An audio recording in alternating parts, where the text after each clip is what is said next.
Hello everyone. Today we will discuss about the previous year question paper of 2017. Let's start our video without wasting any time. So, first question is the plant growth movement which are influenced by the direction of the stimuli are known as. तो हमारा जो option है वो कौन सा correct होगा?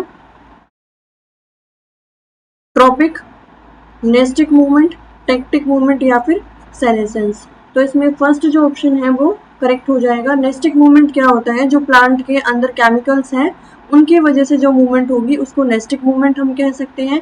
और senescence क्या होता है? जिसमें जो साइटोकाइनिन हार्मोन की वजह से जिसमें सेनेसेंस जो है डिले होता है. तो सेनेसेंस क्या है? जब प्लांट की जो सेल्स है वो डिवाइड करना बंद कर देती है तो उसको हम क्या कहते हैं? सेनेसेंस बोलते हैं. तो ये जो सेनेसेंस है ये इसमें ऑप्शन करेक्ट नहीं होगा. First option is correct. Second question है which of the following DNA is having left handed helix sense. तो इसमें जो करेक्ट ऑप्शन है वो हो जाएगा Z DNA. Fourth option is the correct answer. Production of seeds without fertilization is included in. Production of seeds without fertilization, parthenocarpy, apomixis, cleistogamy या फिर polyembryony. इसमें सेकंड ऑप्शन जो है करेक्ट हो जाएगा. पार्थिनोकार्पी में सीड फॉर्मेशन नहीं होती है तो इसमें पार्थिनोकार्पी में बिना फर्टिलाइजेशन के ही फॉर्म हो जाता है फ्रूट, लेकिन उसमें सीड नहीं होगा. यहाँ पे जो करेक्ट आंसर है वो हो जाएगा एपोमिक्सिस.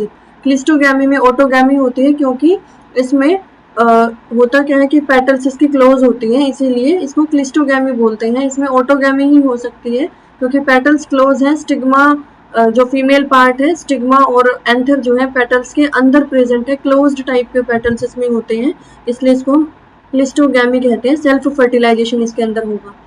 पॉली एम्ब्रियोनी क्या है? जिसमें बहुत सारे पॉली मतलब बहुत सारे एम्ब्रियो प्रेजेंट हो, जैसे कि सिट्रिक जो हमारे फ्रूट होते हैं, सिट्रस फ्रूट जैसे कि लेमन है, ऑरेंज है, वो सब इसमें आ जाएंगे. नेक्स्ट है which of the following is an adapter molecule. Adapter molecule हम किसको कह सकते हैं?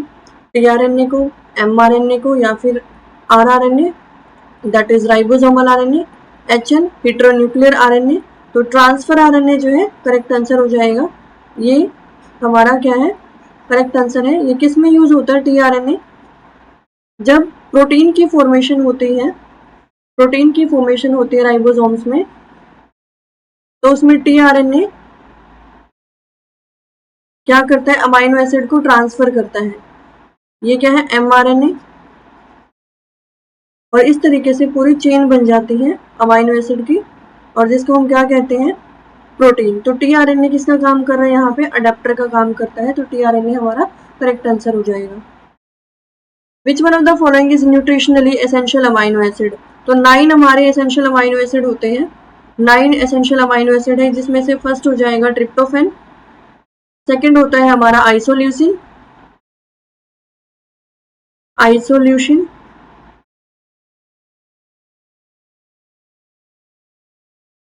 लाइसिन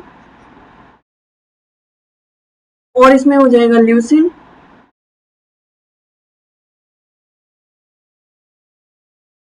वैलिन,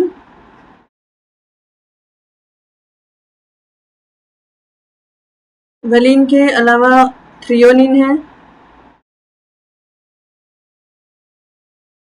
और इसमें फिनाइल एलानिन,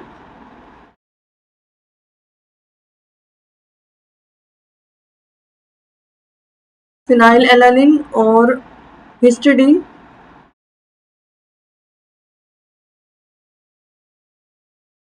1 2 3 4 5 6 7 8. एक और इसमें आ जाएगा histidine, isoleucine, leucine, lysine, methionine. Methionine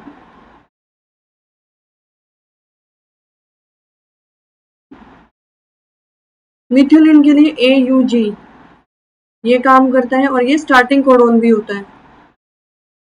starting codon भी है और AUG मिथ्यूनिन जो है इसके लिए ये AUG मिथ्यूनिन के लिए भी काम करता है और ये एक स्टार्टिंग कोडोन भी है. इसके ड्यूल कैरेक्टर्स होते हैं.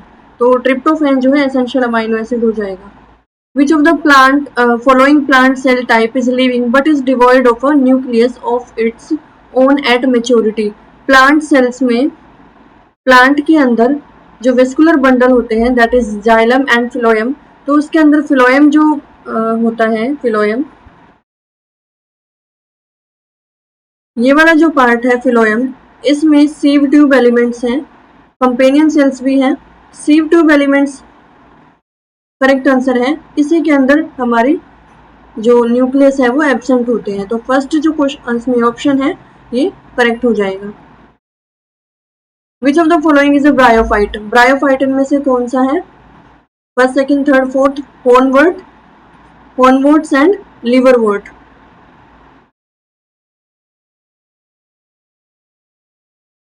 ये इसमें करेक्ट आंसर हो जाएगा। और इसमें क्या आ जाएगा? मोसिस,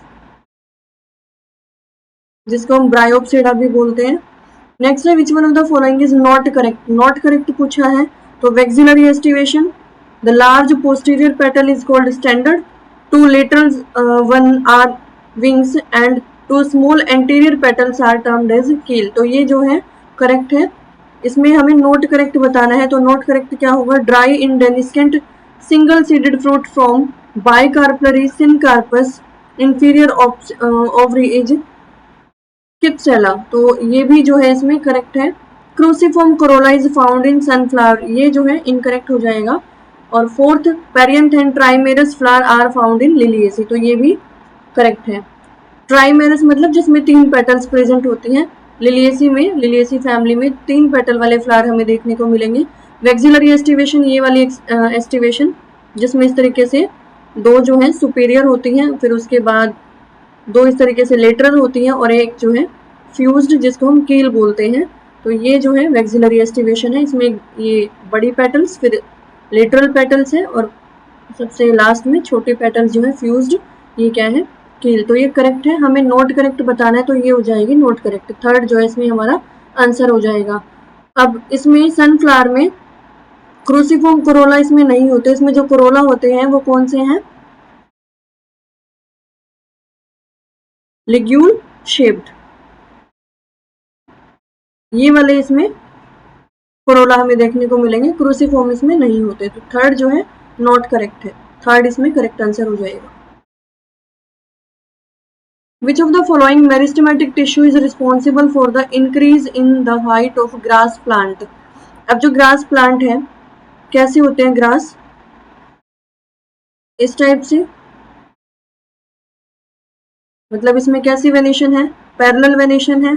पैरेलल वेनेशन होगी, फाइबर्स इसमें रूट होंगी, ठीक है। अब इसमें ये क्या है? मोनोकोट है। मोनोकोट में कैम्बियम तो एब्सेंट होती है, मोनोकोट में कैम्बियम तो होते ही नहीं है, तो इसमें आंसर क्या हो जाएगा हमारा? इंटरकैलरी मेरिस्टेम, थर्ड हमारा आंसर हो जाएगा। नेक्स्ट है sub apical elongation in plant is induced by, sub apical elongation is in plant is induced by, तो सब एपिकल इलोंगेशन कौन करवाता है? ऑक्सिन, जिब्रेलिन, साइटोकाइनिन या फिर इथाइलिन, तो इसका जो करेक्ट आंसर है ये है gibberellin. Vexillary aestivation is the characteristic feature of which of the following angiosperm family, तो इसमें आंसर हो जाएगा लिलिएसी, लेमिनिएसी, फैबिएसी या फिर यूफोर्बिएसी। तो करेक्ट आंसर क्या होगा यहाँ पे हमारा? ये हो जाएगा Fabaceae. Ramsar sites are for in situ protection of, तो ये जो साइट है इन सिटू प्रोटेक्शन मतलब इन सिटू क्या होता है? जब हम उनके किसी भी ऑर्गेनिज्म को उसके नेटिव एरिया में प्रोटेक्ट करके रखते हैं तो उसको हम बोलते हैं इन सिटू प्रोटेक्शन। अगर हम उसको उसके एरिया से बाहर किसी दूसरे एरिया में शिफ्ट कर दें और वहां उनको प्रोटेक्ट करके रखें तो उसको बोलेंगे ex situ protection. In Situ मतलब उसके नेचर में, उसका जो जहाँ जन्म हुआ है नेटिव इन्वायरमेंट में ही अगर उसको प्रोटेक्ट करते हैं। तो ये जो रामसर साइट है are for in situ protection, in situ protection के लिए है, बट इसका पर्पज क्या है? Desert of international importance, wetlands of international importance, mountains of international importance या फिर ग्रासलैंड इंपॉर्टेंस ऑफ इंटरनेशनल, तो इसमें सेकंड हमारा करेक्ट आंसर हो जाएगा। Next question is which of the following mineral is a plant macronutrient, तो इसमें जो आंसर है वो क्या है? मैक्रोन्यूट्रिएंट पूछा है ना, मैक्रोन्यूट्रिएंट। प्लांट में मैक्रोन्यूट्रिएंट कौन सा है? आयरन, सोडियम, मैग्नीज या फिर मैग्नीशियम। तो ये जो इसमें जो करेक्ट आंसर होगा मैक्रोन्यूट्रिएंट में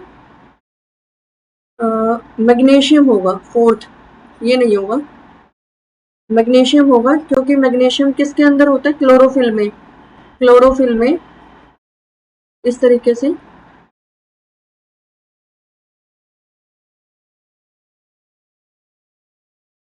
क्लोरोफिल में ऑक्सीजन भी प्रेजेंट होता है, इसमें दो डबल बॉन्ड सॉरी एक single bond double bond present होती है, वन डबल बॉन्ड इसमें होती है, ऑक्सीजन प्रेजेंट होता है इसके फाइटोल में, और इसमें मैग्नीशियम है, मैक्रोन्यूट्रिएंट इसको हम बोलेंगे, तो फोर्थ यहाँ पे हमारा करेक्ट आंसर हो जाएगा मैग्नीशियम।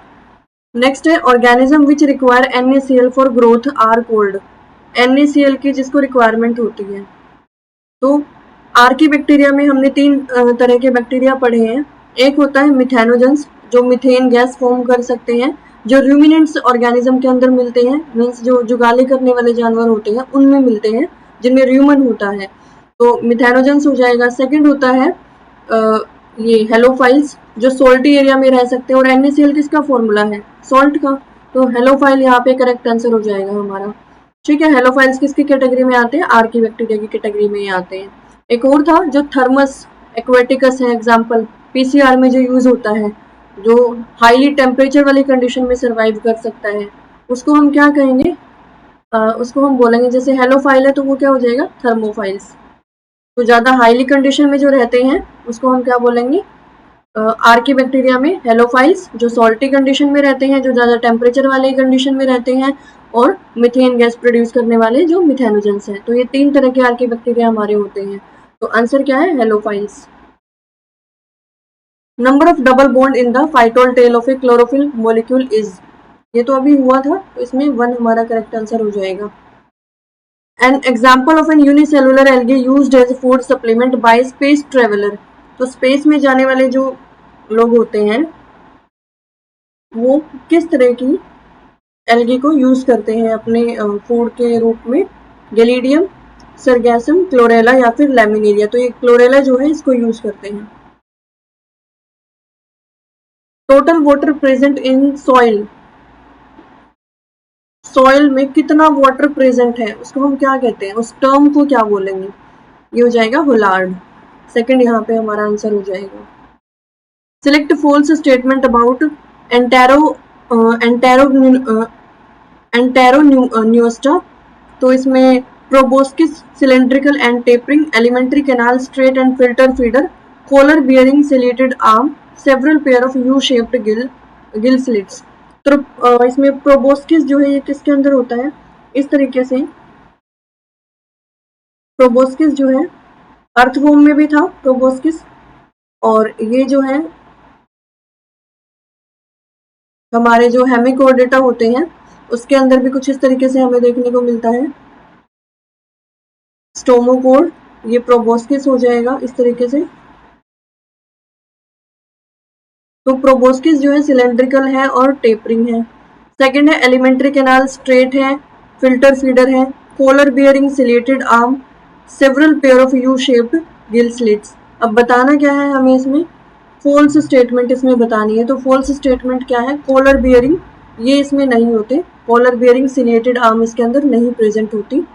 नेक्स्ट है which of the following enzyme is present on outer membrane of mitochondria, mitochondria में इस तरीके से, तो इसकी जो ये बाहर वाली मेम्ब्रेन है, आउटर मेम्ब्रेन जो है, इसमें कौन सा एंजाइम है जो प्रेजेंट होता है, तो ये हो जाएगा सेकंड, मोनोअमाइन ऑक्सीडेज इसके अंदर प्रेजेंट होता है। Which one of the following Indian national park is not included as national world heritage site, तो इन चारों में से चार ऑप्शन हमें दे रखे हैं, ऐसा कौन सा नेशनल पार्क है जो नेशनल वर्ल्ड हेरिटेज साइट में नहीं अभी इन्वॉल्व हुआ है, इसमें इसका नाम नहीं आया है, तो काजीरंगा कहाँ है ये, असम में, कियोलाडियो, नंदा देवी या फिर दुधवा, तो फोर्थ जो है करेक्ट आंसर हमारा हो जाता है। अब इसमें जो हमारे नेशनल पार्क हैं, जो नेशनल वर्ल्ड हेरिटेज साइट के अंदर आते हैं, वो कितने हैं, 7 हमारे नेशनल पार्क हैं। काजीरंगा कहाँ, एक तो ये काजीरंगा ही हो जाता है, ये कहाँ मिलता है, असम में। कियोलाडियो ये हमें कहाँ मिलता है, राजस्थान में। और नंदा देवी कहाँ मिलता है? उत्तराखंड में। 3 तो ये है जो इस नेशनल वर्ल्ड हेरिटेज साइट के अंदर आते हैं, और इसके अलावा 4 और हैं जो इसके अंदर आते हैं। एक हमारे हो जाते हैं वेस्टर्न घाट्स, और इसमें आ जाएगा सुंदरबंस,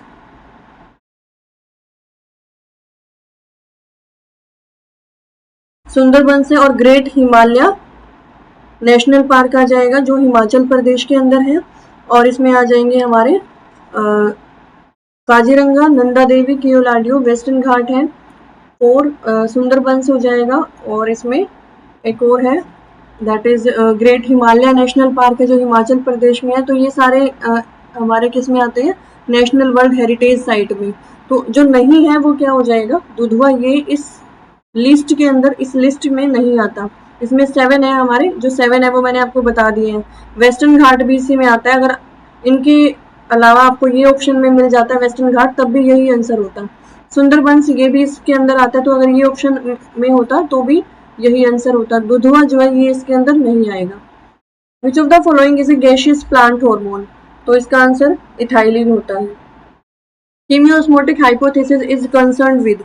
प्लांट के अंदर ये जो हाइपोथेसिस है कीमियोस्मोटिक, ये किसके लिए की जाती है? एटीपी सिंथेसिस के लिए, एनर्जी फॉर्मेशन के लिए। ये जो प्रोसेस है वो प्लांट्स में होता है। इन्फेक्टिव स्टेज ऑफ हुकूम, काफी रिपीटेड क्वेश्चन है, तो इसमें इन्फेक्टिव स्टेज कौन सी होती है हुकूम में? That is फिलेरिफॉर्म larva. 4th इसमें आंसर हो जाएगा। सल्कस मीन्स, सल्कस क्या होता है? अब जैसे हमारा ब्रेन है, तो ब्रेन में कुछ इस तरीके से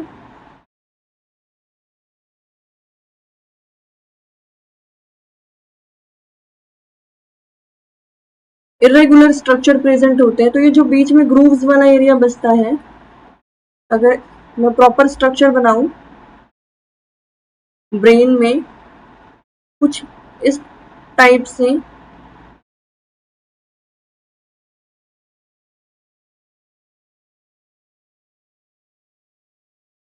तो ये जो बीच में ग्रूव्स बनती हैं इनको हम क्या बोलते हैं?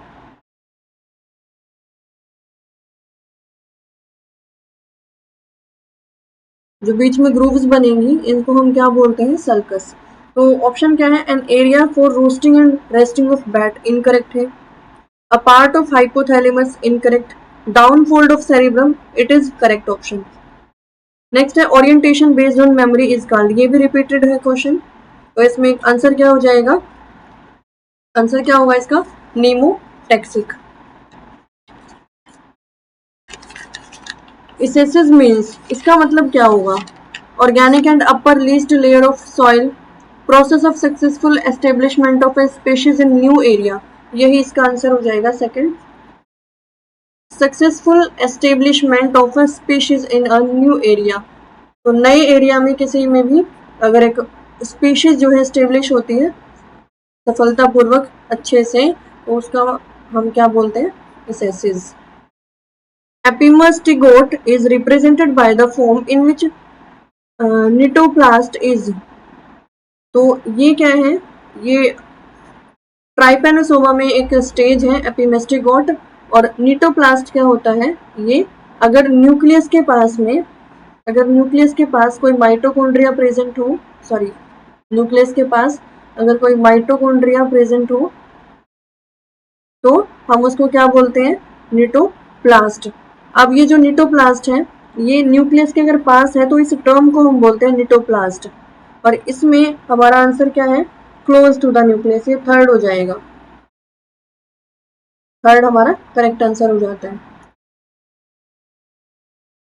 The Richmond Lang effect is also referred to as, अब ये जो इफेक्ट है इसको और हम क्या कह सकते हैं? Delay of senescence.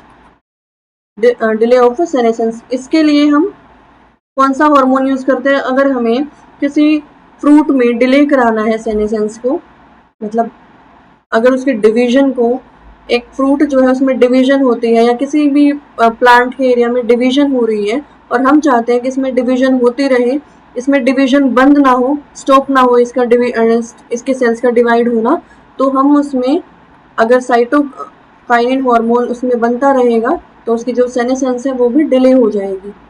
ठीक है। और अगर हम बाहर से भी उसको साइटोकाइनिन हार्मोन अगर उसको दे देते हैं प्लांट को, तो उसमें सेनेसेंस को डिले किया जा सकता है।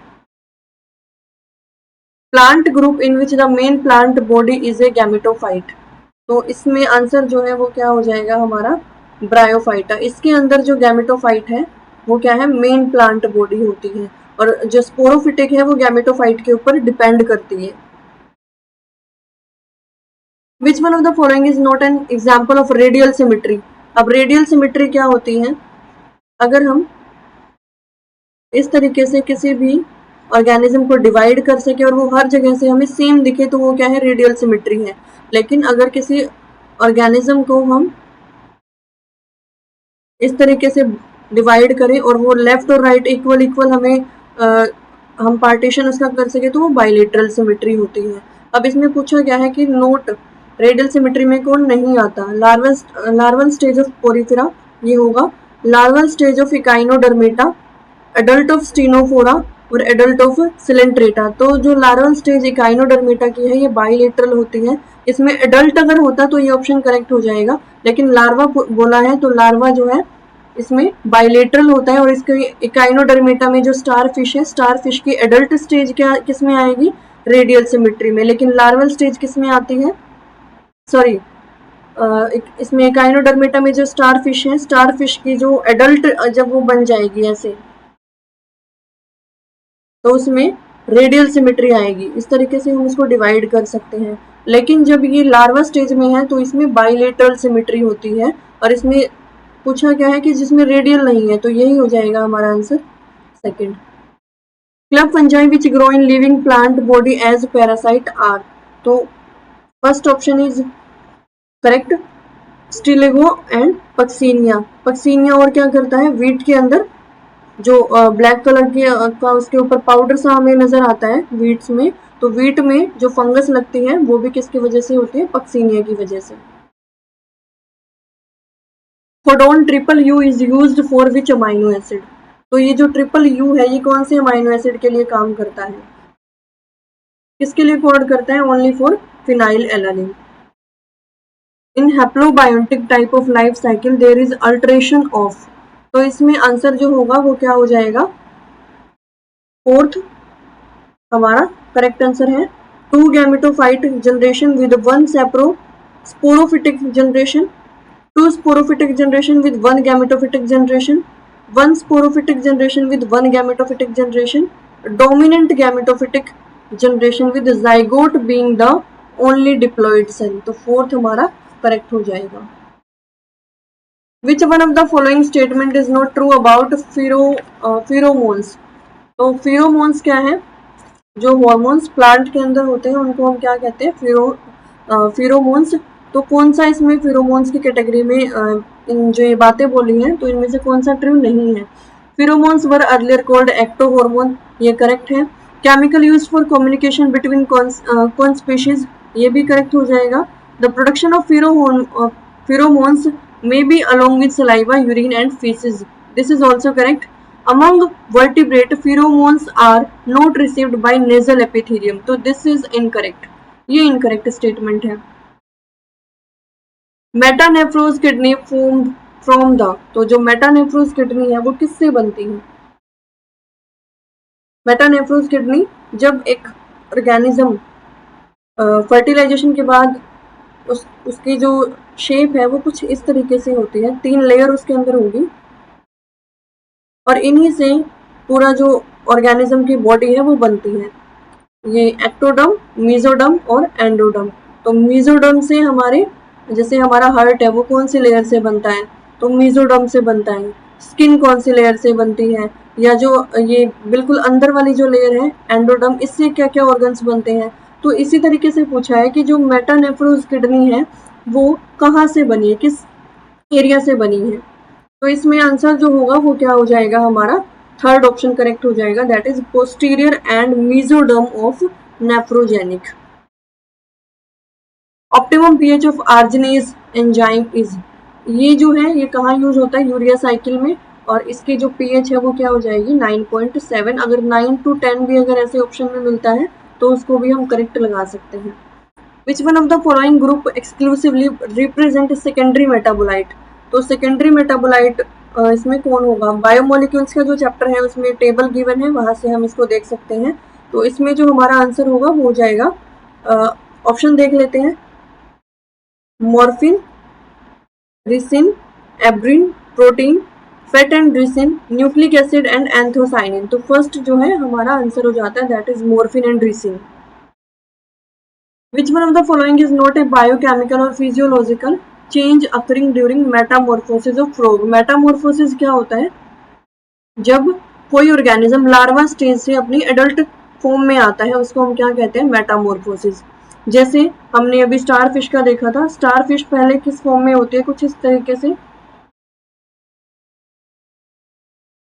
उसमें बायलेटरल डिवीजन होता है, सिमेट्री बायलेटरल है, लेकिन धीरे धीरे वो बिल्कुल स्टार शेप में बन जाती है और उसमें रेडियल सिमेट्री आ जाती है। रेडियल सिमेट्री के अंदर वो काउंट होने लगेगा जब वो एडल्ट हो जाएगा। तो ये लार्वा से जब वो एडल्ट हुआ तो ये क्या है? उसकी मेटामॉर्फोसिस है। अब फ्रॉग के केस में, फ्रॉग में भी क्या बनेगा? पहले लार्वा बनता है, लार्वा से फिर वो एडल्ट में कन्वर्ट होता है। तो जब फ्रॉग का लार्वा हम देखेंगे तो वो एक फिश की तरह हमें नजर आता है, और जब वो एडल्ट हो जाएगा तो धीरे धीरे उसकी जो टेल होती है वो धीरे धीरे जैसे इस तरीके से फिश की तरह वो हमें लगता है। लेकिन जब वो एडल्ट में कन्वर्ट होता है तो उसके अपर लिम्स और लोअर लिम्स जो है वो अराइज होने स्टार्ट हो जाते हैं, और ये जो टेल है ये धीरे धीरे इसका साइज कम होने लगता है। तो अब ऑप्शन क्या है? The liver start secretion of a serum protein called ceruloplasmin, synthesis of melanin start in skin, larval rhodopsin is replaced by adult porphyropsin in eyes, peptic activity start in the stomach of froglet for the digestion of animal tissue। तो पूछा क्या गया है? Following is not a biochemical और physiological change. अब इनमें से ऐसा कौन सा है जो ना तो बायोकेमिकल है और ना फिजियोलॉजिकल चेंज है? तो इसमें से जो ये मेलानिन है स्टार्ट स्किन, ये भी आ जाएगा इसमें, liver start secretion of serum ये भी होगा, और पेप्टिक एक्टिविटी तो ये भी हो जाएगा। थर्ड जो है यहाँ पे हमारा आंसर है जो यहाँ इनकरेक्ट है, मतलब ये इस कैटेगरी में नहीं आएगा बायोकेमिकल और फिजियोलॉजिकल चेंज में। Third is the correct answer.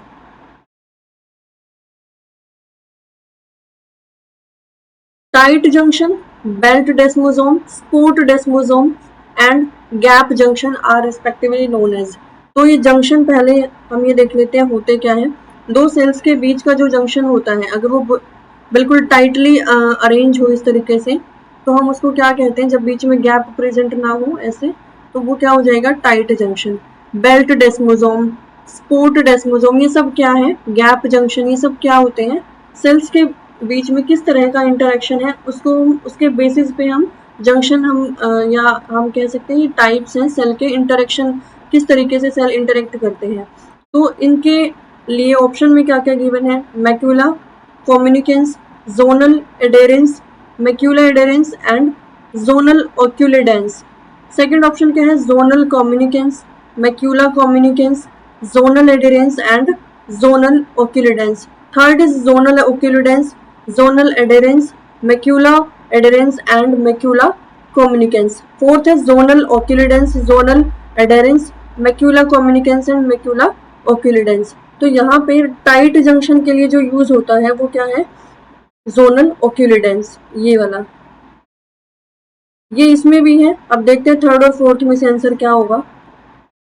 Belt डेस्मोसोम के लिए जो यूज होता है वो यूज होता है, ये भी दोनों में गिवन है, इसमें भी है और इसमें भी है। अब थर्ड जो है स्पोर्ट डेस्मोसोम, इसके लिए क्या यूज होगा? मैक्यूला एडेरेंस यूज होता है, लेकिन इसमें क्या है? कम्युनिकेंस दिया गया है, तो ये जो है यहाँ पे इनकरेक्ट हो जाएगा। थर्ड हमारा करेक्ट आंसर हो जाता है। N example of aquatic heterosporous fern is, तो ये हो जाएगा Salvinia. Which one of the following is not true about type 3 intron. तो ये जो टाइप 3 इंट्रोन है इसके बारे में ऑप्शंस गिवन है, अब इसमें से बताना ही है कि कौन सा सही नहीं है। It needs small nuclear ribo nucleo protein for splicing, it is the largest type of intron, These introns require an endonuclease for splicing. It is not present in tRNA gene but present in mRNA gene. तो option जो यहाँ पे correct नहीं है वो क्या होगा, third हमारा आंसर हो जाएगा। इसने कहा है कि इसके अंदर रिक्वायरमेंट होती है एंडोन्यूक्लियस की स्प्लाइसिंग के लिए। तो एंडोन्यूक्लियस क्या है, रेस्ट्रिक्शन एंडोन्यूक्लियस। स्प्लाइसिंग क्या होता है, जब हम इंट्रॉन को रिमूव करते हैं आरएनए से। तो रेस्ट्रिक्शन एंडोन्यूक्लियस की कोई यहाँ पे रिक्वायरमेंट नहीं होगी, तो थर्ड हमारा यहाँ पे आंसर हो जाएगा। The female gametophyte in angiosperm is commonly known as, तो फीमेल गैमेटोफाइट को क्या कहते हैं, एम्ब्रियोसेक। जो इस तरीके से कुछ डायग्राम एनसीईआरटी में गिवन है। एंटीपोडल्स, सेंट्रल सेल, सिनर्जिड और एग, पोलर न्यूक्लियाई और यहाँ पे फिलिफॉर्म एपरेटस। तो ये कंप्लीट क्या है, एम्ब्रियोसेक है। Collagen, a major constituent of meat, is mainly digested by which stomach enzyme. तो ये जो कोलाजन है, मीट का जो हिस्सा, मीट का कॉन्स्टिट्यूएंट, इसको डाइजेस्ट करने वाला जो एंजाइम है स्टमक में, वो कौन सा एंजाइम है। तो आंसर जो यहाँ करेक्ट है हमारा वो है pepsin enzyme. Infectious particle of protein possibly involved in human disease of brain is called. Infectious particle of protein, protein का कौन सा ऐसा पार्ट है जो possibly involved in human disease, मतलब ह्यूमन में डिजीज का कारण बन सकता है। तो आंसर क्या हो जाएगा, ऑप्शंस, प्रायोन्स, रेजिन्स, प्रीविंस। तो सेकंड यहाँ पे हमारा आंसर हो जाएगा, that is prions. Which of the following does not contain porphyrin. Porphyrin किसमें नहीं होती, हीमोग्लोबिन में भी है, क्लोरोफिल में भी है और परऑक्सीडेज में भी होती है, ये हीमिराइथ्रिन के अंदर नहीं होती। सेकंड ये फोर्थ हमारा आंसर हो जाएगा। During conversion of pyruvate into acetyl coenzyme A, which of the following is not used. तो क्या इसके अंदर यूज नहीं किया जाता, ये हो जाएगा हमारा ऑप्शन क्या क्या है, thiamine pyrophosphate, flavin adenine pyrophosphate, dihydrolipoyl carboxylase, dihydrolipoyl dehydrogenase. तो थर्ड आंसर हमारा यहाँ पे करेक्ट हो जाएगा। Weberian ossicles present in carps are. तो वेब्रिन जो ऑसिकल्स हैं प्रेजेंट होते हैं कार्ब्स में, वो क्या है, modified process of tail vertebrate, modified process of trunk vertebrate, या मॉडिफाइड प्रोसेस ऑफ रिब्स, या फिर एक्सिस वर्टिब्रा में जो मॉडिफाइड होती है। तो यहाँ जो आंसर हो जाएगा वो क्या होगा, करेक्ट हमारा सेकंड। चेप्रेल मीन्स, इसका मतलब क्या होता है, इसका मीनिंग क्या होगा। People who argue that humans have always altered the environment and managed things poorly. Second option, vegetation dominated by shrubs with small, broad, hard, evergreen leaves. Third is any technology which will achieve significant reduction in pollutants. Fourth is long-term weather condition and factors peculiar to a given environmental segment. तो correct answer जो होगा वो क्या हो जाएगा, second. Vegetation dominated by shrubs, जहाँ पे झाड़ियाँ ज्यादा होती है, vegetation dominated by shrubs with small broad hard evergreen leaves, मतलब इसकी हमेशा मतलब हरा भरा जो रहता है। The number of meiotic division required for the formation of 100 seeds in a typical angiosperm. तो meiotic डिवीजन कितनी होनी चाहिए अगर हमें 100 सीड्स बनाने हैं, किसमें, एंजियोस्पर्म में। तो एंजियोस्पर्म में कितनी meiotic डिवीजन करानी पड़ेंगी जिससे हमें 100 सीड्स मिल जाए। तो जो आंसर होगा वो क्या हो जाएगा, 125। The plant whose buds are situated close to the ground surface and which are common in high altitude are called.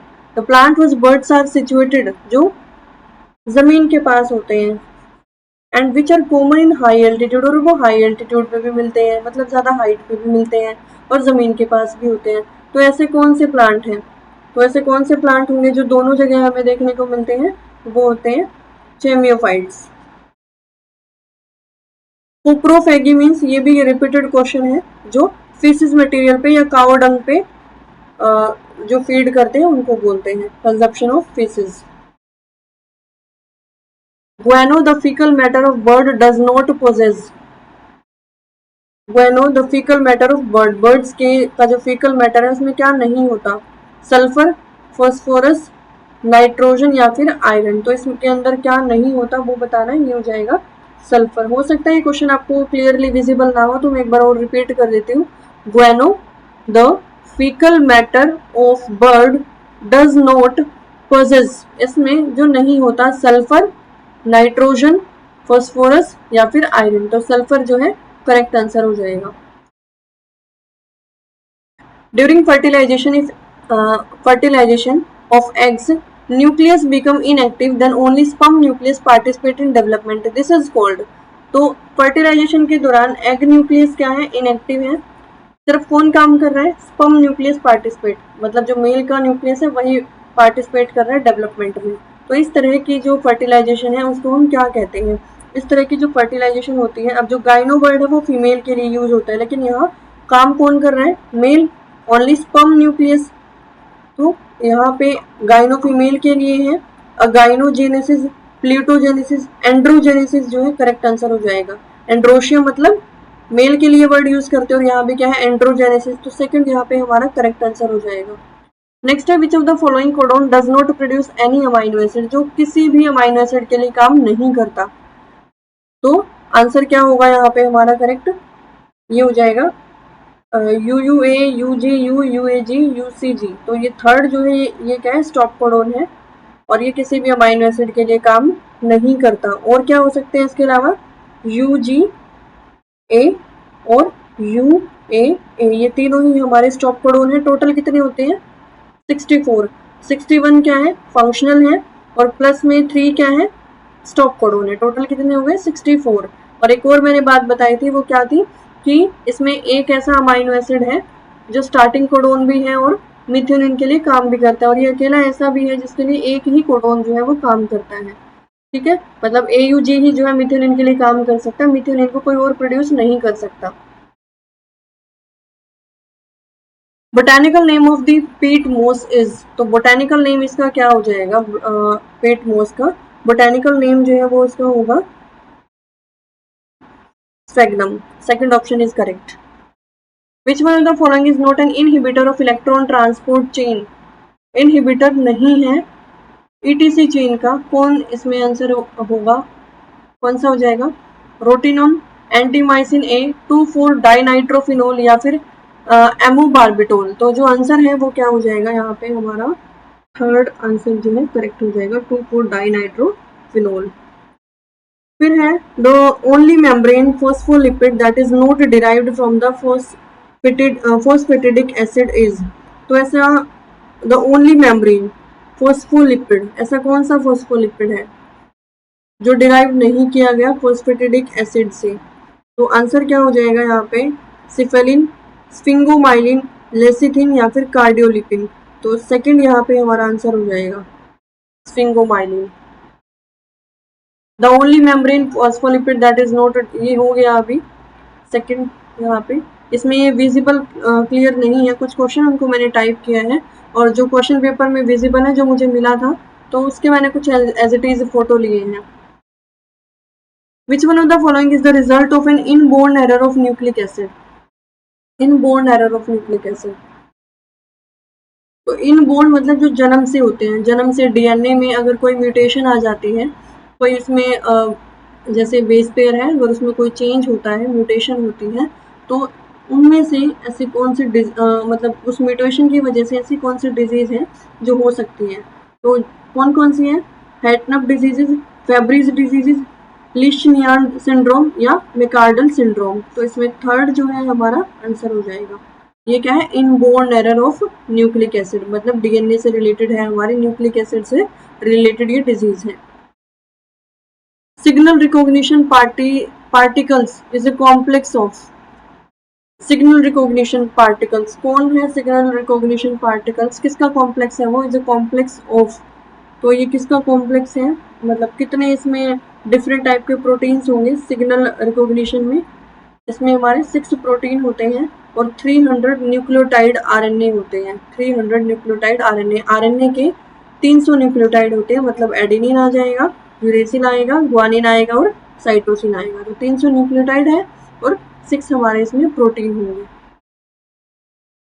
Which one of the following paired cranial nerve does not exist in amniotes? तो olfactory and optic, oculomotor and tricholiar, trigeminal and glossopharyngeal, spinal accessory and hippoglossal। तो इसमें जो correct answer होगा वो क्या होगा? Does not पूछा है ना, जो नहीं होते, तो इनमें से ये तीनों होते हैं, जो नहीं होता वो ये फोर्थ है, स्पाइनल एसेसरी एंड हिपोग्लोसल। ये जो है इसमें नहीं देखने को मिलता हमें क्रेनियल नर्व्स में। Paired cranial nerves does not exist in amniotes. Amniotes के जो क्रेनियल नर्व्स हैं उनमें हमें ये चीज़ें नहीं देखने को मिलती, फोर्थ वाली। तो ये हमारा आंसर हो जाएगा। अब ये थे हमारे 2017 में जो 60 क्वेश्चन आए थे हमारे स्टेट के पेपर में। तो ये जो 17 वाला पेपर है इसमें कई क्वेश्चंस ऐसे हैं जो 18 में भी आए हैं, 19 में भी है, 21 में भी रिपीट हुए हैं। जैसे एक क्वेश्चन था जिसमें ये अमाइनो एसिड्स के बारे में पूछा है, एक क्वेश्चन है जिसमें क्लोरोफिल से रिलेटेड पूछा है, एक क्वेश्चन है जिसमें मैक्रोन्यूट्रिएंट और माइक्रोन्यूट्रिएंट से पूछा है। तो ये कुछ क्वेश्चंस हैं जो बार बार रिपीट हुए हैं। तो इन क्वेश्चंस को हमें और भी अच्छे से करना पड़ेगा, क्योंकि हो सकता है 2023 में भी इनसे रिलेटेड कोई क्वेश्चन आए। अब जो है 2017, 18, 19, 20, 21, 2 और 16 और 2011 ये सभी क्वेश्चन पेपर मैंने अपलोड कर दिए हैं। अब इसके बाद जो है हम जो वीडियो स्टार्ट करेंगे अपनी, मतलब जो वीडियो मैं अपलोड करूंगी वो सीरीज होगी स्पेशल, जो टॉपिक्स हैं जो हमारे बार बार रिपीटेड क्वेश्चंस है, बार बार जो रिपीट हो रहे हैं उन क्वेश्चंस को मैं या उन टॉपिक्स को मैं आपको एक एक करके एक एक वीडियो में एक एक टॉपिक्स हम लेंगे, उन टॉपिक्स की मैं वीडियो लेके आने वाली हूँ। तो आपको ये वीडियो कैसी लगी ये मुझे कमेंट करके ज़रूर बताइएगा और इसे लाइक, शेयर और सब्सक्राइब ज़रूर करिएगा। तो मिलते हैं नेक्स्ट वीडियो में। अगर आपको कोई ऐसा टॉपिक है जो आप चाहते हैं कि मैं पहले वही लेके आऊँ तो वो मुझे आप कमेंट में बता सकते हैं। जो ग्रेजुएशन में हमारे जो इंपॉर्टेंट टॉपिक है जो 11th-12th में नहीं आते लेकिन उनसे रिलेटेड क्वेश्चंस आते हैं, तो उन पहले मैं कोशिश करूंगी कि मैं उन टॉपिक्स को कराऊं, क्योंकि एनसीईआरटी तो आपने की होगी या फिर आप बुक से भी इसको कर सकते हैं, लेकिन जो ग्रेजुएशन से क्वेश्चंस आते हैं पहले मैं उनको लूंगी। लेकिन अगर आपको लगता है कि मुझे एनसीईआरटी से ही कराना चाहिए पहले 11th-12th में, तो मैं वो भी करा सकती हूँ, आप मुझे कमेंट में इसके लिए बता सकते हैं। तो इतना ही था आज के लिए, मिलते हैं नेक्स्ट वीडियो में।